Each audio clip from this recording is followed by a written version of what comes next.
Your nose rings look fantastic, by the way. Yeah. It's just people kicking balls. And this is a uniform. Obviously, I'm not the first guy to wear, it's called a battle vest. Once got asked who were the meanest hecklers in the league, and he said Real Salt Lake. Between clean sheets. My name is Zac Barnes. I moved to Utah in 2011. I moved in the fall, so I became a fan in 2012. Very first game I attended here at the time, Rio Tinto Stadium. And yeah, absolutely fell in love with the team. So what was the path for you in terms of fan to full-blown formal involvement? Yeah. So yeah, I fell in love with the team pretty much instantly, quickly within the first year, moved into the South Stands, fell in love with the supporter culture there, started hanging out with the groups, becoming part of the members of different groups at various times. And then post COVID ownership change in 2021, I had a chance as one of the leaders from the supporter groups to meet with the team about how we can make supporter stuff better. And I accidentally pitched myself a job during that meeting. Is it because you had opinions? It's because I had opinions and I had ideas, and it was like, here's how we can do it here. I accidentally prepared way too much. Yeah. And it was like, here's what we want to do and here's why it's good for the team too. And they were just like, okay. A couple months later, they offered me a job and I took it. It was a really good timing. I just finished being a stay-at-home dad for like 5 years. So I was like starting to look at work. And so it was like perfect to be a part-time job. I could do soccer all the time. Cool. Like best day ever. Which this is a role I have found doesn't exist at all teams in MLS. Yeah. I know the ownership change had probably a lot to do with how they wanted to approach things differently, sure. But going into it with all of those opinions you had, what were you expecting and what did the ideal scenario for you look like in terms of a relationship between the two? Just kind of restarting that relationship. We had the prior administration definitely dropped the ball on a lot of broken promises, especially with certain groups. And so it was kind of like, we need to rebuild this relationship. And to your point, we had a prior liaison, but they were also like a ticket rep, or they were also a sponsorship or something, right? So it was like 30% of their job maybe. And so, yeah, it was like, you need someone dedicated because you need to take this seriously, because everybody you're marketing involves these fans, like on one level or not, they work for the team, right? Like they're putting in work for the team. Oh, So absolutely. it's like, Yeah. gotta value it. We talked about this a little bit when we met on Wednesday. It is a governing body, a nonprofit. Yeah. It sets the tone for games. I know there are times for me as a DC United fan, I had club level tickets, which we won't even get into why that was a huge mistake. Watching the supporter section, it was obvious on the days that they were staging a protest, and even people who are showing up for the first time or only time notice. Yeah. So, but I'm forever amazed at the delicate balance you have to strike, getting people to not just show up, but to show up the way supporters do. Yeah, it can be a struggle. It's all volunteer hours, right? And so there's no bossing people around. You're just asking people to do stuff, and they do it because they love the team, and it has to be that give and take from both the fans and the team, and you have to mutually support each other. And luckily enough, we're able to do that here in Salt Lake. What are the basic responsibilities for you when you're advocating for one or the other? Yeah, I mean, I usually put the fans first because that's the side I come from, and that's where the respect and the I guess the respect comes from the fans, right? It's easy for the fans to be like, "Yeah, you're front office, like you work for them now, like whatever." And so I always advocate for the people, for the fans. That's what I'm here for. And so there's been times where I'm always straddling the fence one way or the other. Sometimes I have to explain to the fans, like, no, you really can't do that because we're gonna get fined $1 billion if you do it. Or so there's times where I'm like, sorry about this, but this is gonna happen, and so I'm just giving you a warning or a heads up as a team, and the team has to accept it. They understand I don't control everybody, and then the fans also understand that I can't control everything for them in the stadium, and that there's things that they're going to be mad about sometimes. Right. And I know a lot of that has to do with free speech, which is such, again, a very delicate and nuanced thing. Yeah. For a private entity as part of a larger league, but in a place where I think everyone wants to feel free to advocate for things. Yeah. Which, just looking at the jacket you're wearing right now, you've got a lot of political statements on it, and that's not new. Worldwide, soccer has been a political sport for literally ever. Probably. Forever. Yeah. And I'm a huge advocate. But we know MLS obviously thinks a little bit differently about that. Yeah. But I think what people don't realize, and what I'd love to hear you talk about, is those kind of behind the scenes conversations you do have to make people feel heard, and what that looks like, and sometimes how it weighs on you personally. Yeah, it's always a balance, right? Like you said, from the league. We are fortunate enough that we haven't had any major incidents where one side wasn't really with the other side as far as like fans and the FO. We've been very blessed in that regard, I guess, to say. One incident was the overturning a row. We had some banners that very next game. And then they were taken down as soon as they were put up pregame. And so I had to step in and be like, for the, the international or the independent supporters councils, like negotiations with the league, like human rights are allowed. We believe this is human right. So I spent that entire pregame like advocating for that, and we were ultimately able to hang up most of them. And the team really understood that. It was kind of more of like the team was also advocating with us alongside towards the league, which was pushing back on some of those things. And that's individuals, right? It's not just because the league reps here doesn't mean necessarily the entire league believes in something or whatever. Right. But we've also had incidences of like blatant racism here, both with Royals players and most recently with someone with Nazi tattoos just out in the open.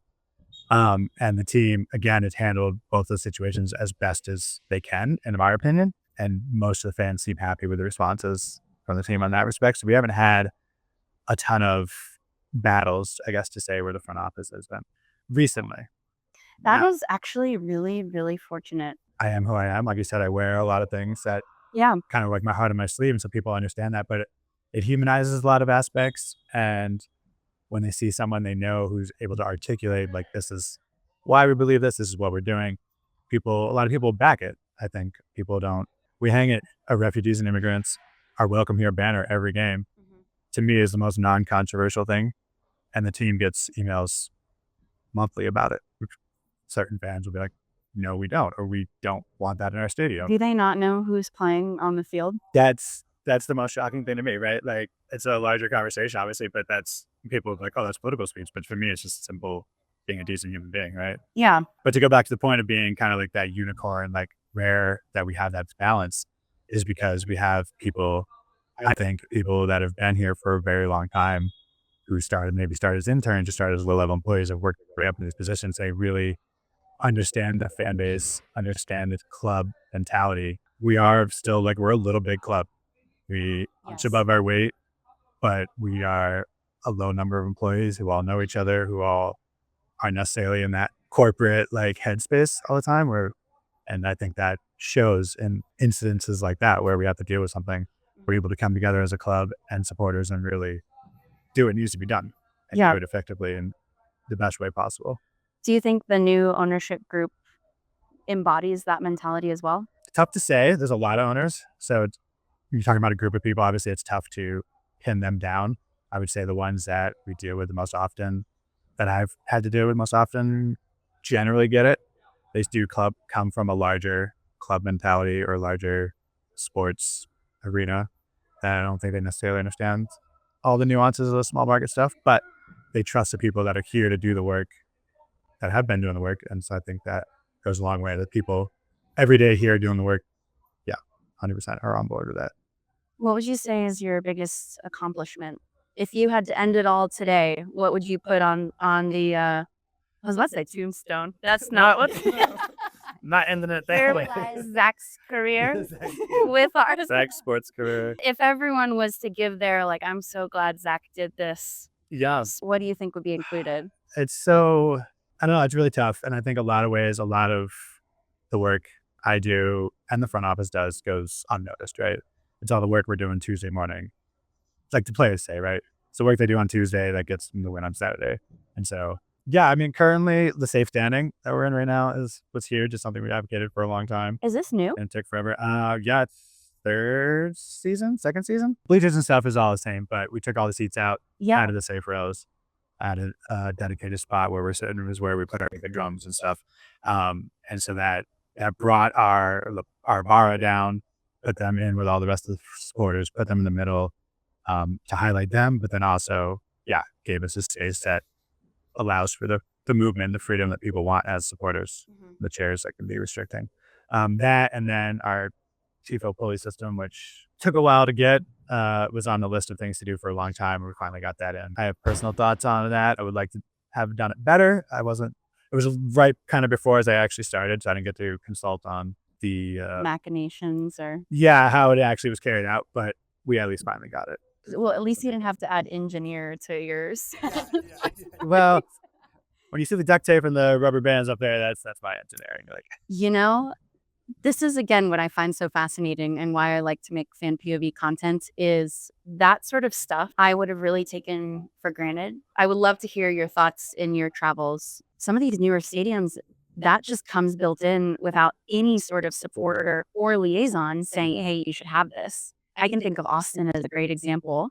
Now, from an ISC perspective and then maybe just a supporter's perspective in general, some supporters get a lot of things handed to them that may change the authenticity of the way they show up in other people's minds. I see all of it as generally a net positive. Yeah. Because you're allowing people to show their support. Sometimes the team is giving more resources, more funding, etc. Than something is appropriate. But that, I would have never guessed that was something you really had to elbow for. Yeah. I mean, absolutely love the stadium, but if you kind of look at it, it's one of the older, it was one of the first, I don't know the stats, but I would say first 5 soccer-specific stadiums in the league, probably. And then when we opened it in 2007, 2008, safe standing like royally wasn't a thing when our stadium was built, as far as GMLS goes. And so having to adapt that into our stadium, obviously we would love really steep, big, huge wall and a huge roof over us, but talking billions of dollars, right? So where else would you get those great snow pictures, though, if you had a roof over this? That's the thing, right? Yeah. Our fans' snow pictures were actually on the field. The team invited us down post-game for staying and said the field's fucked up anyways. That's amazing. Come on down. Yeah. Which is great. And that's, again, little big team, right? Having those intimate moments that you're not necessarily afforded at other stadiums. Yeah. Talk to me about the travels, the other stadiums you've seen. Yeah. I haven't traveled a ton. Obviously, Colorado. Their parking is free. Literally in my notebook of pros and cons of stadiums, that's probably the only thing I wrote. That is huge. Our parking has gone up recently here, so having free parking is huge, and having ample space for everybody is great. We win a lot, I guess, there. So I like going there for our summer events. Yeah. We typically win. The shortest drive, too. Yeah, shortest drive, which is insane for us. It's 8 hours still. And so traveling as an RSL fan is rough. Yeah, 11 hours, 12 hours are our next closest for LA. San Diego, not closer, never mind. San Francisco's closer, but the drive is a little bit more difficult. It requires some real close attention paid when you go to Denver. But California, I feel like you could close your eyes. You're like, oh, Las Vegas, oh, Barstow, oh, I'm here. For real, right? It's straight out of LA, just coming up. Stadium wise, I was at Audi Fields last year. I got to go there, and like we kind of talked, it felt dated already, even for being a newer stadium. LAFC, obviously newer field, great setup, great everything, just really expensive, which is the benefit here. Its prices have rise, but we're still pretty decent lower price for season tickets. Concessions are still on the lower end of the league. So well, and you're not competing like LA is. LAFC and LA Galaxy, as big as they feel in our league, they are afterthoughts in that city. Yeah. And they're niche markets. Yeah, and I don't even say that as a diss. It's an interesting stadium. I really do like it. Yeah. And I was gonna say the other one I've been to is Atlanta, which is like a really great fan experience because it's made for 70,000 people. So when you go and there's only 30,000 people, no lines, food cheap, everything's get through really fast, amazing options. But again, doesn't also feel homey to me. This is our home. Right. We're here all the time. It's Utah Royals, RSL stuff here all the time. Right. It's not sometimes it's a different team, different whatever. Yeah. Mm-hmm. So now, from a fan perspective, what are the most memorable moments you've had standing in the South Side? I mean, the snow game this year. Snow games are always amazing, especially when if there's a lightning delay or anything, it kind of slows the game down even more, and you get rewarded for this amazing game later for staying and hanging out. I come from section 11, which sits right over by where the away team warms up. So I have a lot of good memories of chatting with them as they warm up. This is a uniform. Walk us through how you've built all this. Yeah, I mean, I come from a punk rock background. So personally, it's just kind of who I am. But soccer, that's one thing that drew me to soccer. Is the first time I heard Believe. Come to find out, it's written by Brendan Stanekert from The Used, Rancid, drummer now. And so like punk rock fanboy was like, oh my God, like this is connecting. Yeah. The Venn diagram became Yeah, once right. And then so then you see the supporters and you see we have different groups and some of them represent kind of more of that punk rock kind of lifestyle. And I was never a sports guy growing up. And so I think that's what drew me to RSL fandom. I semi joke, but also not really joke. I'm not a sports guy. Like I don't watch other leagues. I'm not into who's the best soccer player or anything. Also, who has time? There's so many games, right? People you see that League Ameki game. You see that Division 2 in Austria. Like, no. I personally am not going to wake up. It's mountain time here. Easter time was hard. I can't even imagine anything beyond that. But I'm not going to wake up and watch Manchester City at 7:00 in the morning on a Saturday. 100%. I have no connection to anything back over there, so I can't pick a team, so I can't get into it. But yeah, so coming from that DIY background, which is, as I've lived in Salt Lake City longer, I've realized is a huge part of who we are in Utah. Is this do-it-yourself, rugged DIY attitude and counterculture that comes along from a state that's traditionally has been a certain type of majority. There's always this counterculture that exists here. We have, at one point in time, we had the most tattoo shops per capita in the U.S. because it's such a strong, it pulls people one way or the other, right? So you're either this or you want to make sure you're not associated with that. And so that DIY attitude and know-how just kind of comes along with soccer fandom here in Salt Lake. Obviously, I'm not the first guy to wear, it's called a battle vest traditionally in the punk community. Is that what it's called? Yeah, it's kind of, I love that. Like a battle vest. Yeah. And so, yeah, it kind of comes along with soccer fandom. You see them in a lot of stadiums. We have different pins for different causes. The team puts out pins, personal touches. Who's the girl in the middle right here? So this is Kiki. She was a longtime supporter, grew up in the South End here, and just almost like 2 months ago passed from cancer. Oh no. Yeah. Fuck. I'm so sorry. No, she grew up with the Riot Brigade right here, sitting almost right here in the middle of the section. Yeah. Battled cancer for like 3 years. And her family's gone through a lot. And the soccer community here and RSL fans really helped them through that process. We have a banner we have for every game for her. And most of this season we've had our Plant the Flag has been a yellow ribbon for cancer for her and a couple other fans that we've lost this year. But yeah, that's Kiki. She was 18 at the time. What was your favorite thing about Kiki and the way she showed up? I mean, she showed up. She was a kid, but she was banging drums and all that. But I think her positivity through everything. She loved butterflies. She loved going to concerts. She loved being outside. And she was going through some terrible things, but she just loved everything and just wanted everyone to have a good time. So I love that. Yeah, we carry that spirit with us. Teenage energy is something else entirely. But to have that kind of energy when you're battling something like that. Yeah, is phenomenal, right? Absolutely. I got more emotional than I expected. I feel like the way that supporters take care of each other and the way that they really honor their own, even years after. Yeah. I mean, Audi Fields has the Chico Stand for a gentleman who liked the team before I think I even knew what soccer was. Who passed away so long ago, but whose banner flies literally every game. Yeah. And I mean, I'm here talking to you because I'm passionate about MLS, but I've never shown up for even DC United that way. Yeah.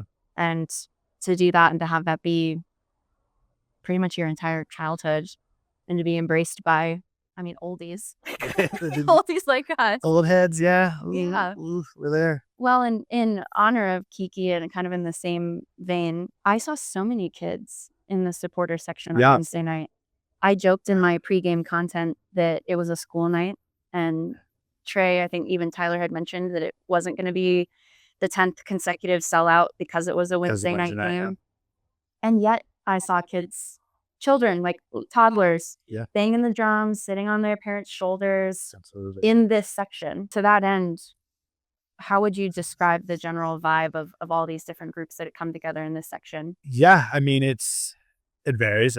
Each group has its own little niche of what their vibes, but generally Utah is a very family friendly, family orientated place, and so our South stands are no exception to that. Obviously, they're going to hear colorful language at times. There's smoke, there's flags. It's not daycare for these kids, and parents understand what they're getting into. So it's not necessarily something every family or every parent is comfortable with doing, but it's as welcoming as kids of all ages. We have, on the opposite spectrum, we have some of us are diehard fans sit in the corner, and he wears like a rainbow mohawk every game. Oh yeah, I saw him. And you'll see throughout the game supporters coming over saying hi to them.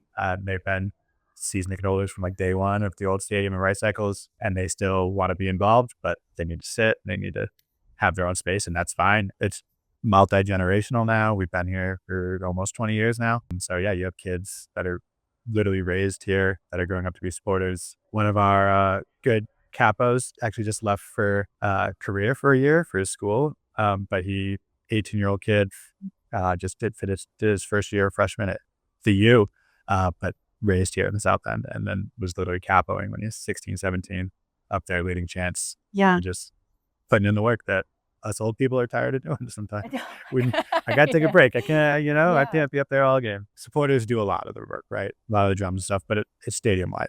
Mm-hmm. The key is get all fans involved. It's the whole atmosphere.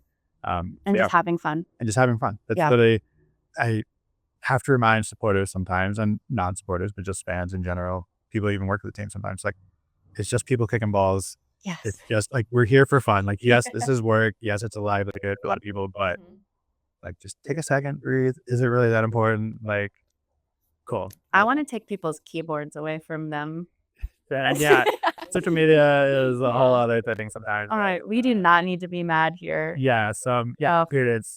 You win by a ton, someone's still mad. You lose by a ton, someone's still happy, right? It doesn't matter, right? There's always somebody. Kind of no matter what I do, I feel like there's going to be like 20% of people that aren't happy with it. Yeah. There's people that aren't happy with safe standing. There's some people that aren't happy with the smoke. There's some people, whatever, right? Like, no matter what we do. And so you just have to, you block it out. You just got to keep moving forward what you think's best and what works. And sometimes you try things that work and they don't work. And then you're like, okay, cool. We learned from that. We'll do it differently, or we're not going to do that again. And sometimes you do something and you're like, there's no way that's going to work. And it's like the best thing ever. You're like, wow, okay, I was wrong. Like, that turned out amazing. Those are the times where I take to my journal and really like stew in it. Okay, yeah. Because it's all the kind of success you have in situations where you're just throwing stuff at the wall. It's a nice little learning lesson, but it's funny the way you feel like you're going to create a process, and the process will guarantee success. It never does. It never does. Yeah. Or you're like, oh, it's going to turn out this way, and then you're way over here on some other tangent, and it's working way better than you ever thought. Yeah. Well, something I'm proud of, but it didn't necessarily have to do with me. It wasn't in my role. But Stephen Fry once got asked who were the meanest hecklers in the league, and he said Real Salt Lake. And badge of honor moment for like fans of being like, yes. And I've always strived to be creative. Any stadium these players go to, someone's telling them to F off. You suck. One of my proud moments too is when I had my daughter was young. There's a few times I would find one of the players warming up who has never started or played, like usually rookie early on in the season. And you'd be like, hey, Luke, what do you and my 2-year-old daughter have in common? And like, they're warming up and they might like acknowledge it or something. And you'd be like, you both have the same amount of pro minutes or something. And like, you see that other guy's warming up, just like laughing, like, oh, dude, that's a good one. If they're rookie, half the time it's like a 17-year-old kid who's like, yeah, I haven't played. Yeah. I've been here for 2 years, like whatever, right? Or not 2 years, but like 2 months. But yeah, so things like that I always find is more effective than just expletives yelled. That's fantastic. Yeah, it's just people kicking balls, man. Have fun, enjoy it. You're obviously out there doing it, enjoying it. So hopefully everyone can just find what the sport means to them, whether it's an outlet for just yelling and screaming and getting energy out, or if it's an outlet to show your political beliefs and what you stand for, or if it's a reason to get out and eat churros with your kid and sit in the corner and have a lovely night out. Fresh air. Yeah, I mean, nature's a huge thing. It's one thing we love about our stadium. You can see the mountains here. You can see downtown. It's in the suburbs, but it's not far off. Well, I took my binoculars out in the press box on Wednesday to look at the moon. I saw it too, creeping over here, and I was like, that's a good looking moon today. Like, let's go. Yeah, it's a view. Salt Lake. I love it. That's what we're about. Well, thank you so much. Absolutely. I haven't heard anything, so I assume. Yes, they're done. Oh, amazing.